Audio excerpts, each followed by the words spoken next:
မင်္ဂလာပါဓမ္မမိတ်ဆွေပေါင်းတို့ရွှေပြည်တော် channel မှာပြန်လည်ကြိုဆိုလိုက်ပါတယ်ဒီနေ့မှာတော့လောကကြီးထဲမှာလူတိုင်းနဲ့လိုက်ဖက်ညီအောင်နေတတ်တဲ့သူတွေဘယ်နေရာရောက်ရောက်လူကြည့်လူခင်ပေါ်များတဲ့သူတွေသူတို့မှာရှိနေတဲ့ဆွဲဆောင်မှုရဲ့နောက်ွယ်ကလှုပ်ဝက်ချက်လေးတွေကိုဖော်ပြပေးသွားမှာဖြစ်ပါတယ်တချို့သူတွေဟာစကားတခွန်းပြောလိုက်ရုံနဲ့လူတိုင်းကငြိမ်ညောင်းစွာနားထောင်မိကြတယ်တချို့တွေကြတော့ဘာကြောင့်များအမြဲတမ်းအထီးကျန်ပြီးပင်ပန်းနေရတာပါလဲဒီနေ့မှာကျမတို့အတူတူလေ့လာကြမယ့်အကြောင်းအရာလေးကတော့လွန်ခဲ့တဲ့နှစ်ပေါင်း2500ကျော်ကဗုဒ္ဓမြတ်စွာဘုရားဟောကြားတော်မူခဲ့တဲ့လူသားတို့ရဲ့နှလုံးသားကိုဖန်ဆားနိုင်သောတရားတော်၄ပါးအကြောင်းဖြစ်ပါတယ်ဒါကိုဗုဒ္ဓဘာသာမှာသင်္ကဟဝတ္ထုတရားတော်လို့ခေါ်ပါတယ်ဒီတရား၄ပါးကိုသိယုံမှတ်ယုံနဲ့မရပါဘူးနော်ကိုယ်တိုင်လက်တွေ့ကျင့်သုံးနိုင်မှသာကိုယ့်ရဲ့ဆက်ဆံရေးတွေဟာအံ့ဩဖွယ်ကောင်းလောက်အောင်တစ်စစ်ချိုးပြောင်းလဲလာမှာဖြစ်ပါတယ်ဒီဗီဒီယိုလေးကိုအစကနေအဆုံးထိစိတ်ရင်းချမ်းသာစွာနဲ့အတူလိုက်ကြည့်ကြဖို့ဖိတ်ခေါ်ပါတယ်ရှင်ပထမဆုံးအချက်ကတော့ဒါနတရားဖြစ်ပါတယ်စွန့်ကြဲပေးကမ်းခြင်းလို့ခေါ်တဲ့ဒါနလို့ပြောလိုက်ရင်ငွေကြီးအမြောက်အများလှူဒန်းတာကိုပဲပြင်းပြတတ်ကြတယ်ဆိုပေမဲ့တကယ်တမ်းတော့ဒါနတရားရဲ့အစစ်မှန်ကပေးစားနိုင်ခြင်းအပြင်ရွေးပြတဲ့စိတ်ထားပေးစွမ်းနိုင်မှုလည်းဖြစ်ပါတယ်မိမိမှာရှိတာလေးကိုပစ္စည်းဥစ္စာမျှဝေခြင်းအာမိတဒါနလို့ခေါ်ပြီးစိတ်ညစ်လမ်းပြောင်နေတဲ့သူတွေကိုအကြံဉာဏ်ကောင်းတွေဘ ഹു တုဒ္ဒတွေမျှဝေပေးတာကိုတော့ဓမ္မဒါနလို့ခေါ်ပါတယ်ဒါအပြင်ကြောက်ရွံ့စိုးရိမ်နေတဲ့သူကိုစိတ်အေးချမ်းအောင်ဘေးကနေနားထောင်ပေးတာမျိုးကာကွယ်ပေးတာမျိုးခွင့်လို့ပေးတာတွေကတော့အာဘယဒါနလို့ခေါ်ပါတယ်လောကမှာလူတွေဟာမိမိတို့အပေါ်တစ်ခုခုစေတနာနဲ့ပြီးကမ်းမျှဝေတဲ့သူကိုတဘာဝကြကြပဲသဘောကျတတ်ကြပါတယ်ဒါကြောင့်မို့လို့ရယူလိုတဲ့စိတ်ထက်ပေးဆက်လိုတဲ့စိတ်ကပိုပြီးစွမ်းအားကြီးတယ်ဆိုတာကိုအမြဲသတိရပေးကြပါရှင်နံပါတ်2ပိယဝါစာချိုးသားသောစကားကိုပြောဆိုခြင်းဖြစ်ပါတယ်ပိယဝါစာချိုးသားတဲ့စကားကိုပြောဆိုတဲ့ဆိုတာကမျက်နှာလိုမျက်နှာရနေလိန်ညာမြောက်ပင်ပြောတာကိုပြောတာမဟုတ်ပါဘူးရင်းထဲကမေတ္တာအစစ်မှန်နဲ့အမှန်တရားကိုနူးညံ့စွာပြောဆိုတတ်ခြင်းဖြစ်ပါတယ်သူတစ်ပါးရဲ့အားသာချက်ကိုတွေ့ရင်အမှန်တိုင်းချီးကျူးပေးတတ်တာမျိုးအမားတွေကိုထောက်ပြခြင်းနဲ့ဆိုရင်တော့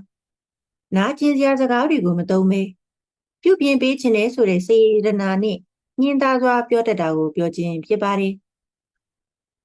စကားတကွန်းဟာလူတစ်ယောက်ကိုစိတ်သက်ကြပြီးလဲပြူကျသွားစေနိုင်တယ်လို့အာမန်တွေအပြည့်နဲ့ပြန်လဲထူထောင်လာစေနိုင်တဲ့အစွမ်းထက်စိတ်တစ်ခွက်လည်းဖြစ်နိုင်နေဆိုတာသတိပြုသင့်ပါတယ်ရှင်တတိယချက်အတ္တစရိယသူတစ်ပါးအကျိုးကိုဆောင်ရွက်ခြင်းဖြစ်ပါတယ်အတ္တစရိယဆိုတာကစကားနဲ့တင်ရက်တံမနေပဲသူတစ်ပါးအတွက်လက်တွေ့ကူညီလုပ်ကင်ပေးခြင်းဖြစ်ပါတယ်လမ်းပြောင်းနေတဲ့သူကိုစေတနာရှိထားပြီးလမ်းပြပေးတာမျိုးစိတ်ညစ်နေတဲ့သူကိုကိုယ့်ရဲ့အချိန်လေးပေးပြီးနားထောင်ပေးတာမျိုးအကူအညီလိုအပ်နေသူကိုတက်နိုင်တဲ့ဘက်ကနေဝိုင်းဝန်းကူညီပေးတာမျိုးဖြစ်ပါတယ်ဒါမျိုးကိုယ့်ထက်သူတစ်ပါးအကျိုးရှေ့တန်းတင်တဲ့သူလို့ခေါ်ပါတယ်အဲ့ဒီလိုလူတွေကိုအလွန်တန်ဖိုးရှိတဲ့သူလို့လိုက်လဲသတ်မှတ်ထားကြပါတယ်တင့်ရဲ့တန်ဖိုးဟာတင့်မှာရှိတဲ့ပစ္စည်းဥစ္စာတွေပေါ်မှာတင်မဟုတ်ပဲတင်ဟာပတ်ဝန်းကျင်အတွက်ဘလောက်အထိသုံးဝင်အားကိုးရလဲဆိုတာပေါ်မှာမူတည်နေပါတယ်နောက်ဆုံးတစ်ခုနံပါတ်4တမာနတ္တတာဒန်းတူရီတူဆက်ဆံခြင်းဖြစ်ပါတယ် အနက်ရှိုင်းဆုံးလည်းဖြစ်သလိုအရေးကြီးဆုံးလည်းဖြစ်ပါတယ်သင်ဟာယာရုကြီးရင်ပဲဖြစ်ဖြစ်ပညာတတ်တာပဲဖြစ်ဖြစ်ဒါမှမဟုတ်စီးစိမ်ချမ်းသာတာပဲဖြစ်ဖြစ်ပေါ့ဘဝပြီးခြေနေကြောင့်ကိုယ့်အောင်နှိမ့်ကြတယ်လို့ယူဆရတဲ့သူတွေကိုကိုယ်နဲ့တန်းတူယူသေးလေးစားစွာဆက်ဆံတတ်ခြင်းဖြစ်ပါတယ်ဝင်မြင့်တဲ့စကားသူတစ်ပါးကိုနှိမ့်ကြတဲ့အမူအရာတွေလုံးဝမပြောတာမျိုးဖြစ်ပါတယ်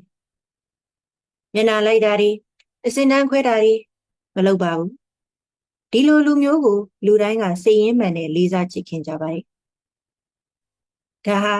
မာနမပါတဲ့ငြိမ်းချမ်းတဲ့ဆွဲဆောင်မှုတစ်ခုရှိနေလို့လည်းဖြစ်ပါတယ်ဘုရားမြတ်စွာဘုရားကအလွန်ကောင်းမှုနဲ့ဥပမာတစ်ခုကိုမိန့်ကြားတော်မူခဲ့ပါတယ်လေတစီသွားလာလှုပ်ရှားနိုင်ဖို့ဆိုရင်ဘင်းရဲ့အလဲဘိုးမှာကြော့ချင်းလို့ခေါ်တဲ့တန်ချောင်းငယ်လေးရှိဖို့လိုပါတယ်တဲ့အဲ့ဒီတန်ချောင်းလေးသာကျိုးသွားမယ်ဆိုရင်လဲဘိန်းပြုတ်ထွက်ပြီးလဲကြီးတစ်ခုလုံးလဲလဲပြိုသွားစေပါမယ်တဲ့အဲ့ဒီလိုပါပဲတင်းရဲ့ဘဝမှာဒီသင်္ကဟဝတ္ထု၄ပါးချွတ်တဲ့သွားမယ်ဆိုရင်ဘဝဆိုတဲ့လဲကြီးဟာလဲပြိုပျက်စီးသွားမှာဖြစ်ပါတယ်ကြည့်ကြအောင်နော်အကယ်၍များကို့မှာဒါနာတရားချွတ်တယ်မယ်ဆိုရင်ဘယ်သူမှကို့အနာကိုမကပ်ရဲပဲတကူကောင်းဆန်တဲ့လူဆိုပြီးဝိုင်းပယ်တာကိုခံရမှာဖြစ်ပါတယ်ပိယဝါစာချွတ်တဲ့ရင်တော့နှုတ်ချမ်းကိုချမ်းနဲ့ပတ်ဝန်းကျင်မှာရန်သူများပြီးလူတိုင်းကရှောင်ဖယ်သွားမှာပဲဖြစ်ပါတယ်အတ္တစတိယချွတ်တဲ့ရင်တော့သူတစ်ပါးရဲ့ဒုက္ခကိုလိယူရှုခဲ့ရတဲ့အတွက်ကိုယ်ဒုက္ခရောက်တဲ့အချိန်မှလဲဘယ်သူကမှကူညီပေးမှာမဟုတ်ပါဘူးနောက်ဆုံးတမာနတ္ထတာချွတ်တဲ့ရင်တော့မာနာကြီးပြီးလူဒန်းစားခွဲခြားတတ်တဲ့သူမို့လို့အများကြီးကွဲရမှာယွန်ရှာမုန်းတီးခြင်းကိုခံရမှာဖြစ်ပါတယ်ဒါကြောင့်ဒီတရားလေးပါးဟာကျမတို့ဘဝရဲ့ငြိမ်းချမ်းသာယာမှုအတွက်မရှိမဖြစ်လိုအပ်တဲ့အရာပဲဖြစ်ပါတယ်ဒီဗီဒီယိုလေးကိုကြည့်နေတဲ့မိတ်ဆွေတို့ရောဒီတရားလေးချက်တွေကဘယ်အချက်လေးကိုများအခုကနေစတင်ပြီးလက်တွေ့ကျင့်သုံးကြည့်ကြလဲရှင်